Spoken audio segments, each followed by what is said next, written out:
Hi, Fire Signs, Aries Leo and Sagittarius. Welcome po sa ating channel. At ito ay inyong Daily Gabay Tarot reading for June 7, 2024. Please be reminded kung nakaresonate kayo, comment down. Kung hindi kayo nakaresonate, ibigay niyo po sa iba kasi channel reading po ito.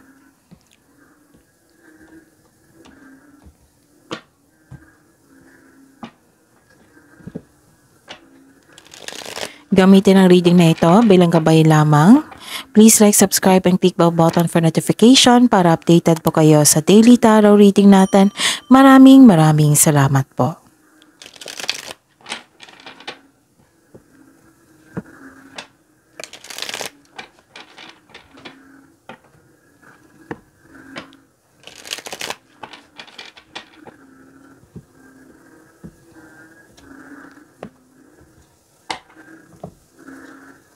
Spirits Guide, I need 3 cards po. Mga ganap ngayong June 7, 2024 para po kay Aries, Leo, and Sagittarius.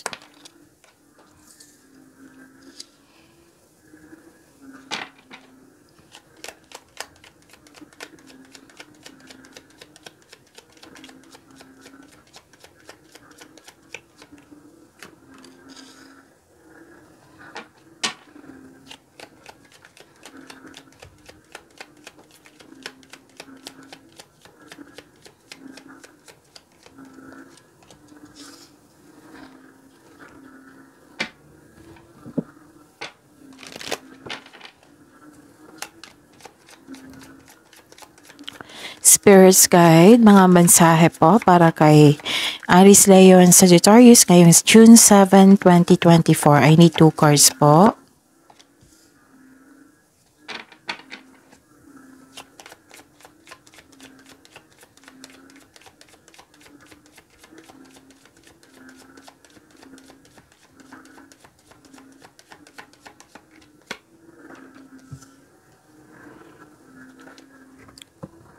Okay, Aries, Leo, and Sagittarius ngayong June 7, 2024.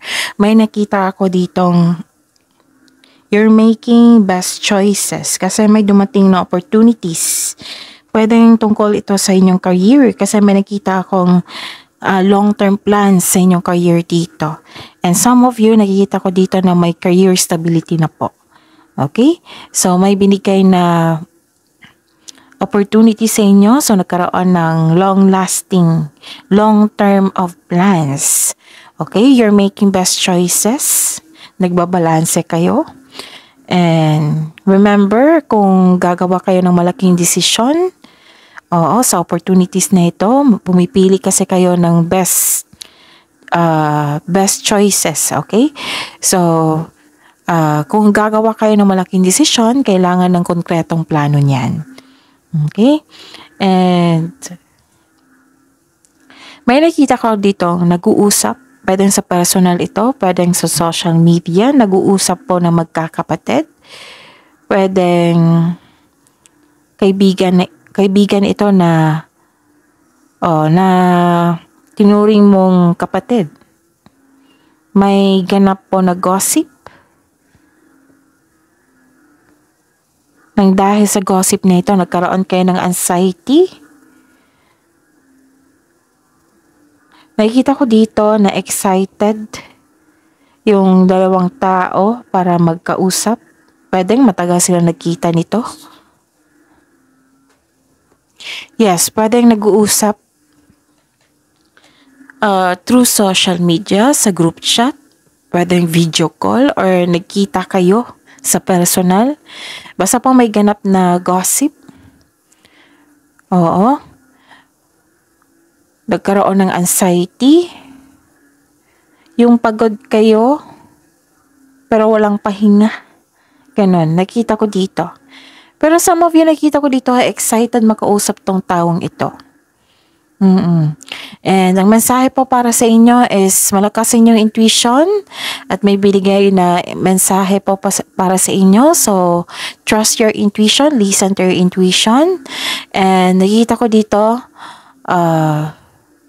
gratitude. Be grateful for all you have. Itong opportunities na ito is a blessing. So, magbigay ng pasalamat. Okay? Be grateful for all you have.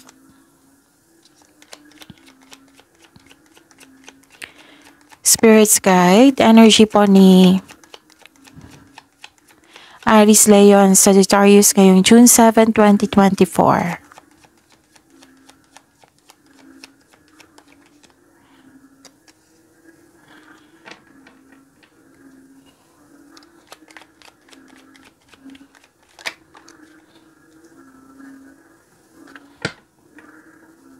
Okay, by the way, Aries, Leon, Sagittarius,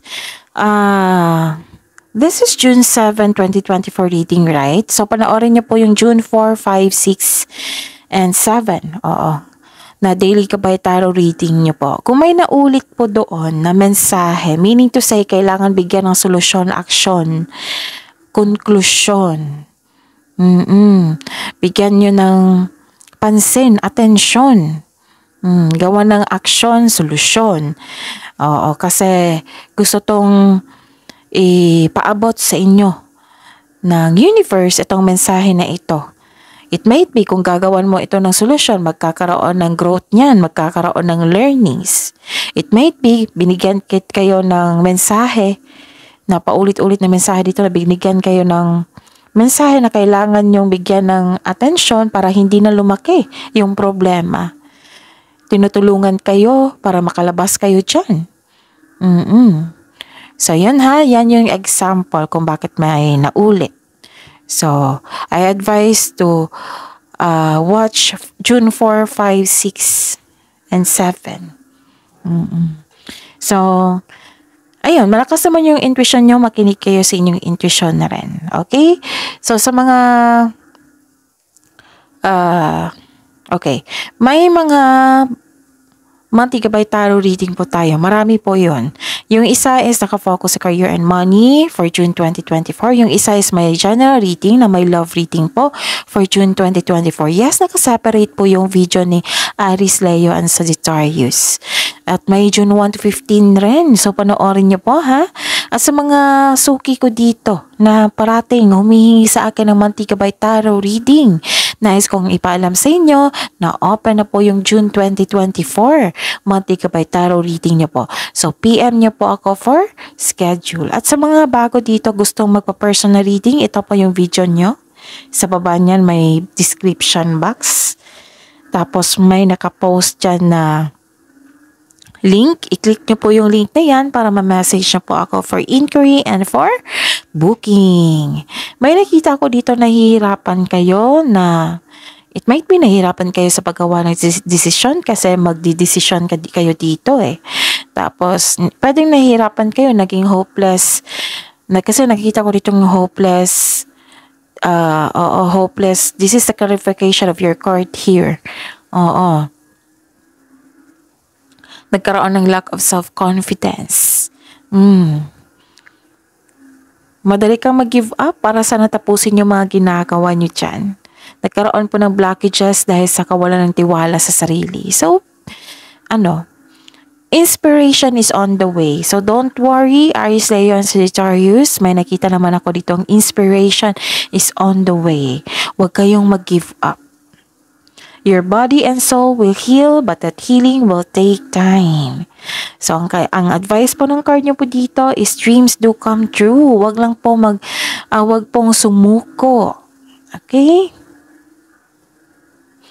Kasi nakita ko dito, nagkaroon ng loss of faith, disconnection from sources, nagkaroon ng hopelessness, pessimism, nagkaroon ng negativity, nagkaroon ng kawalan ng tiwala sa sarili, doubt. So, ayun. So, don't worry. Inspiration is on the way. Huwag kayong mag-give up. Okay? Pagalingin ang inyong sarili. From the past and feeling hopeful for the future. Okay? Ayun. So, ang sabi po ng card nyo dito na mas maraming binigay na biyaya ang universe sa inyo. So, be grateful for all you have. Baka nagkaroon ng hopelessness kasi naniwala kayo sa isang chismis. So, fact check nyo muna. Baka nawalan kayo ng tiwala sa inyong sarili kasi Maraming choices, nagkaroon ng hesitation kasi may isacrifice kayo. Yes, lahat naman ng decision may masacrifice po. Okay? So, ang sabi po dito, don't give up. Aries, Leo, and Sagittarius is inspiration is on the way. Kailangan pagalingin yung sarili nyo from the past and feeling hopeful for the future. Oo, ang sabi nga dito, paulit-ulit, dreams do come true. All your dreams are coming true. Okay? Ano pa? Naging impatient kayo dito eh. Baka may hinihintay kayo. Okay. Aries, Leo, and Sagittarius, may sabi po ang card dito na kailangan mag-ingat po kayo sa investment nyo. Kasi nakikita ko dito, nagdesisyon kayo ng hindi pang matagalan. Kumbaga, hindi kayo gumawa kayo ng plano pero hindi konkretong plano. Yung nag-grab kayo ng opportunity agad kasi gusto nyong makuha agad yung gusto nyo. Nagkaroon ng impatience, nagkaroon ng frustration. Oo. So, ayun, mag-ingat kayo sa ininvest nyo kasi may nakita kong scam investment dito. So, ayun, pag-aralan ng mabuti. Pag-aralan po ng mabuti itong investment na ito. Kunin yung legal papers niyan, then i-check nyo sa government agency kung legal ba yan. And, yun, kung mag-invest kayo ng money, kailangan talaga na siguradong legal papers yan. So, i-check nyo sa government agencies, visit your attorney, o kung alamin mo kung ano ang laban mo before kayo mag-invest. Okay? Kung makikita mo yan kung legit ba yan or hindi. Through checking your government agency. Maghingi kayo ng advice sa attorney nyo. Kasi pera yan pinagpaguran nyo yan. Maraming pawis dyan. So, binigyan nyo talaga niya ng time and effort. Huwag nyo ibigay sa segundong offer lang. Okay? So, kailangan maging wiser kayo sa taong ito. Okay? Huwag kayo mainip. Kasi may nakita naman ako dito kung bigyan mo lang ito ng pasensya, kung bigyan mo ito ng panahon para makapag-isip ng mabuti, para makagawa na kayo ng malaking desisyon. Tapos mag-check kayo. Kung ng factual information kung totoo ba yan or hindi. Okay? So, kung may hinihintay kayong pera kasi dalawang card na po nagsabi dito So, habaan ng pasensya at intindihin. Kasi yung delay is may dahilan po iyan. Okay? Spirits Guide. Career and money po ni Aries, Leo, and Sagittarius ngayong June 7, 2024.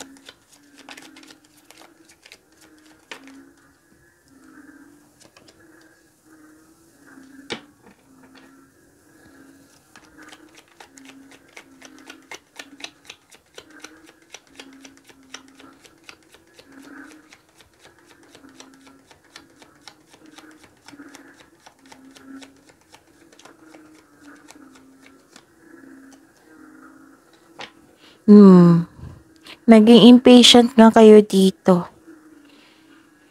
Tungkol ito sa career and money nyo to Aries, Leo, and Sagittarius, tungkol sa inyong career and money po. Okay. Naging impatient ka sa isang sitwasyon, sa isang bagay, or pwedeng sa isang tao. Yun nga, dalawang card na po nagsabi dito na nagdesisyon ka ng mabilisan. Kasi nagkaroon ng frustration. Gusto mong may makuha agad. Okay? Nagdesisyon ka na hindi mo masyadong pinag-isipan kung karapat-dapat ba ito. Kung hindi nyo pa ito na-experience. Kung may offer sa inyo. So, be reminded sa mga sinasabi dito. Kailangan maging wiser kayo. Okay? Kailangan habaan ng pasensya, huwag madaliin ang paggawa ng desisyon. Kasi ilang cards na po nagsabi dito from here to here. Gagawa kayo ng desisyon. So, meaning to say, huwag kayong ma-frustrate, huwag madaliin Pag-isipan mga mabuti kung karapat-dapat ba itong sacrifice na ito. Karapat-dapat ba itong desisyon na ito. May konkretong plano na ba? Nag-check ka na ba? Yun yung sabi ko sa inyo kung bakit nagkaroon ng delay. Kasi may dahilan yan. The universe is trying to show you something. Baka may na-miss kang opportunity. Baka may hindi ka nakita. May hidden charges. May hidden yung motive yung tao. So, habang hinihintay mo itong delay na ito, habang nag-iisip pa kayo na kung ano yung pipiliin nyo, then use your time wisely. Okay? Ano pa? Nakikita ko dito na ilang beses na lumabas dito, I think 4 na card na po ang nagsabi dito na may delay. Pwede din delay sa paggawa ng plano kasi sinisiguro nyo na tama na ang inyong plano kasi nadala na kayo sa nakaraan na nagkaroon ng pagkakamali, nagkaroon ng trauma. Ngayon, sinisiguro nyo talaga na nagagawa kayo ng tamang plano. Actually, may nakita pa ako dito ang disconnection sa isang tao. Pwedeng nagtampuhan. Pwedeng may nagsabi sa akin na ngayon nagkaroon ng disconnection kasi nang scam siya sa inyo. Nanloko siya sa inyo.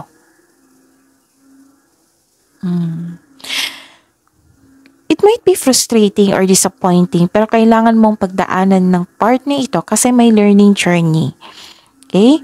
So, sabi po ng card dito, kailangan nyo maging flexible at maging pasensya. Habaan ng pasensya. Yan po ang kailangan ngayon. Don't waste your time na ma-disappoint sa isang tao, sa isang bagay, sa isang sitwasyon. Then look for a solution. Okay?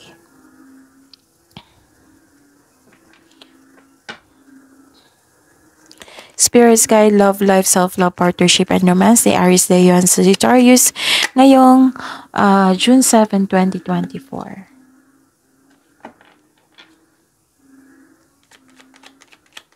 Kahit ako mainip sa delay. Pero, iniisip ko talaga na may dahilan talaga kung bakit nagkaroon ng delay. Okay. So, Aries, Leo, and Sagittarius. You have a power here. Oh, nagkaroon. From here, na nawalan kayo ng yung despair, na hopelessness, nawalan kayo ng confidence sa inyong sarili. At the end of the day, magkakaroon ng power. Meaning to say, magkakaroon kayo ng malakas na confidence at courage. May nagsabi sa akin ngayon na may tutulong sa inyo. Marami ka nang napagdaanan na hirap sa buhay, bago ka naging successful. Para sa mga single dyan, may parating na bagong tao na stable na sa buhay.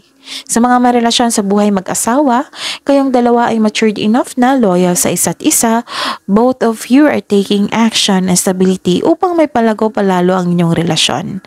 Pero may warning po dito babala lang po daw sa ego clashing. Kumbaga, huwag kayong maniwala, huwag kayong makinig sa inyong echo. Kasi magkakaroon talaga ng, both of you are matured enough na. Pero may minsan, magkaroon talaga ng ego clashing. So, kailangan yung adjustment dyan. And, malaki ang tiwala mo sa inyong partner at sa inyong sarili. Okay, ano pa? I see. May nakita ako dito. May iniisip kayo sa nakaraan. May gusto makipagkita sa inyo ngayon. As in now na. This is your past person po.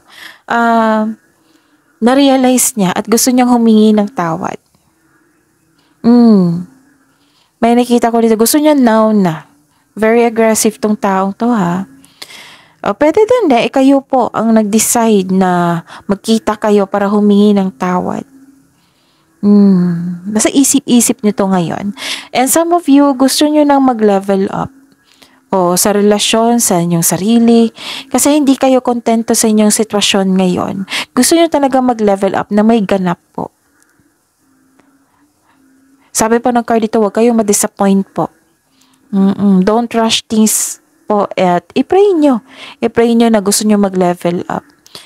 And tulungan nyo rin yung sarili nyo at ang inyong relasyon sa kapwa. Okay? So that is your reading. Aries, Leon, Sagittarius. Please like, subscribe, and click bell button for notification para updated po kayo sa daily tarot reading natin. Maraming salamat po.